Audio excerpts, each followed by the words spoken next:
حدیث پاک ہے جس کو امام دارمی نے سنن میں نقل کیا. حدیث کا نمبر ہے 3375. حضرت حارث حضرت علی شیر خدا رضی اللہ تعالیٰ عنہ سے حدیث روایت کرتے ہیں. حضور سے پوچھا گیا یا رسول اللہ صلی اللہ علیہ وسلم ان امتک ستفتن من بعدک. حضرت علی شیر خدا فرماتے ہیں کہ حضور سے سوال کیا گیا کہ یا رسول اللہ صلی اللہ علیہ وسلم آپ کی وصال مبارک کے بعد آپ کی امت جو ہے وہ بہت سے فتنوں میں مبتلا ہو جائے گی. یہ کسی نے سوال کیا تھا آقا علیہ السلام سے. تو پھر حضور سے پوچھا گیا مل مخرج منہا، اب ان فتنوں سے نکلنے کا راستہ کیا ہوگا؟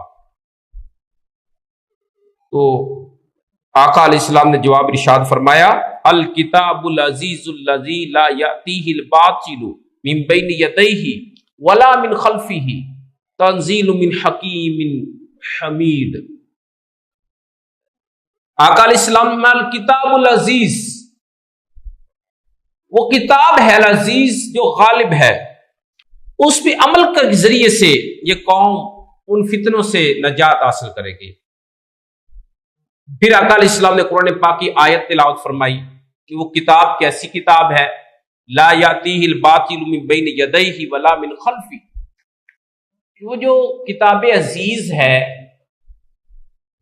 وہ کتاب ایسی کتاب ہے جس کے نہ سامنے سے باطل آ سکتا ہے نہ پیچھے سے آ سکتا ہے، یعنی جو شک و شبہ سے پاک کتاب ہے، لا ریب کتاب ہے. ذالک الکتاب لا ریب فیہ، کہ یہ وہ عظیم کتاب ہے جس میں کوئی شک ہی نہیں ہے.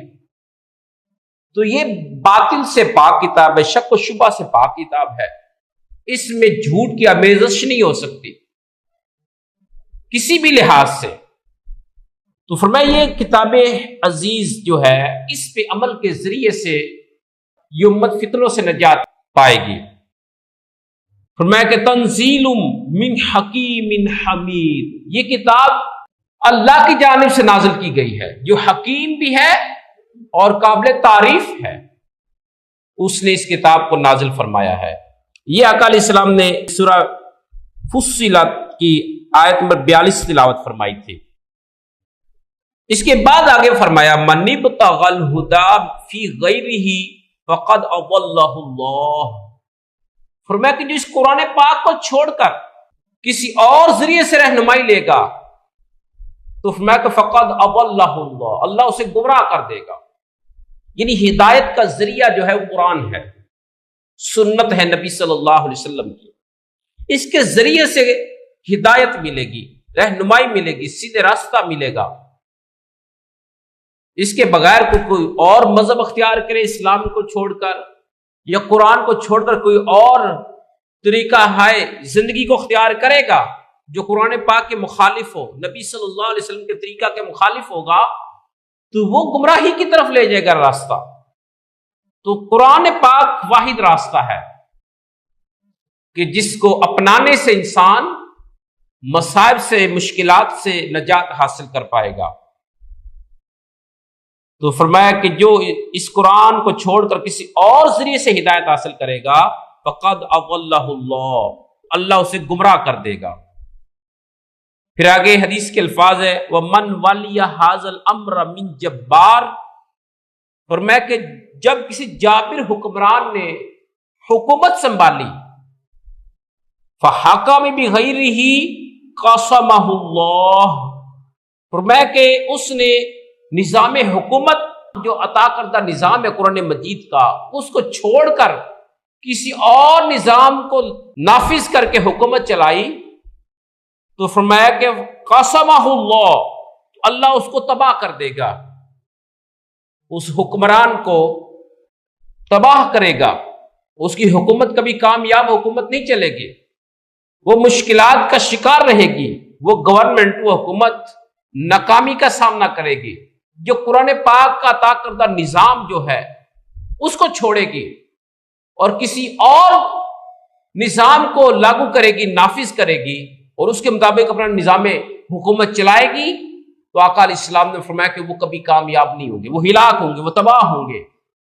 اس لیے اس حدیث کے اندر یہ پیغام ہے آج کے حکمرانوں کو، پوری دنیا کے حکمرانوں کو، کہ اگر وہ اپنی حکومت کی صحیح ڈائریکشن چاہتے ہیں، کامیاب حکومت چاہتے ہیں، لوگوں کی اصلاح صحیح معنوں میں کرنا چاہتے ہیں، تو پھر اس کا ایک ہی راستہ ہے کہ وہ جو قرآن پاک کا عطا کردہ نظام میں حکومت ہے، نظام زندگی ہے، اس کو نافذ کر دے.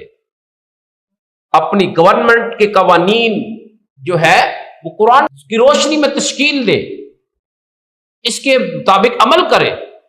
ہماری عدالتیں بھی، گورنمنٹ بھی، جتنے بھی ادارے ہیں جو بھی انسانی فلاح کا بیڑا اٹھائے ہوئے ہیں، انسانی فلاح کا فریضہ سرانجام دینے کا ارادہ رکھتے ہیں، ان کے لیے اس حدیث کے اندر پیغام ہے کوئی بھی ادارہ تب کامیاب ہوگا جب وہ قرآن پاک کی روشنی میں فیصلے کرے گا، قرآن پاک کی روشنی میں اپنے ادارے کو ہینڈل کرے گا، تو وہ کامیاب ہوگا.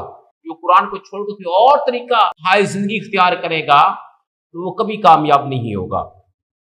پھر آگے فرمایا ہوا ذکر الحکیم، یہ ذکر حکیم ہے، یہ قرآن پاک حکمت والی کتاب ہے، یہ نصیحت ہے، حکمت سے بھری نصیحت والی کتاب ہے. یہ والنور المبین، یہ نور مبین ہے.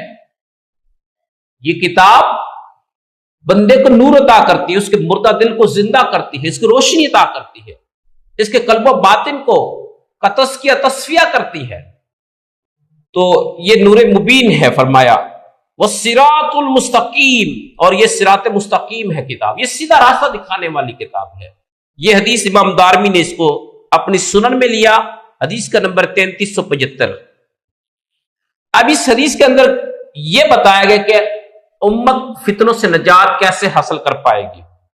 آج ہم بہت سے فتنوں میں اور مشکلات و مصائب میں گھرے ہوئے ہیں اپنی بدعمالیوں کی وجہ سے، گناہوں کی وجہ سے. تو اب نجات کا راستہ کیا ہے کہ ہم قرآن و سنت کا دامن تھام لیں، تو پھر ہمیں ہر فتنے سے نجات حاصل ہوگی.